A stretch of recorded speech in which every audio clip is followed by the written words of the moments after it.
নমস্কার বন্ধুরা, জানেন কি কেন গৌতম বুদ্ধের মাথায় শামুকের মুকুট থাকে? আসুন জানি এই ভিডিওটির মাধ্যমে। গৌতম বুদ্ধের মাথার দিকে তাকালে মনে হবে যেন তার চুলগুলো কোঁকড়ানো, কিন্তু আসলে এটা শামুকের খোলস। গৌতম বুদ্ধ যখন সিদ্ধিলাভ করার জন্য রাজ্য ত্যাগ করেন, তখন তিনি তার সমস্ত চুল কেটে ফেলেন।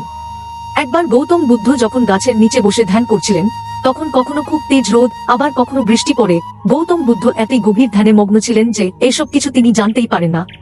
আর সেখানেই একটি শামুক বসে বসে সমস্ত ঘটনা দেখছিলেন। শামুক ভাবল যে এসব ঘটনা ঘটতে থাকলে ভগবান বুদ্ধের ধ্যান ভেঙে যেতে পারে। তাই শামুকটি গৌতম বুদ্ধের মাথায় উঠে বসে পড়ে। তারপর এই শামুকটিকে অনুসরণ করে একে একে অনেকগুলি শামুক গৌতম বুদ্ধের মাথায় টুপির আকার ধারণ করে। এই শামুকগুলির সংখ্যা ছিল 108টি। যখন বুদ্ধদেবের সাধনা সফল হয়, তখন তিনি দেখেন যে তার পুরো মাথা শামুকে ছেয়ে গেছে, কিন্তু প্রত্যেকটি শামুকই মারা গেছে। ভগবান বুদ্ধদেবকে রোদ বৃষ্টি থেকে রক্ষা করেছে এই শামুকগুলি।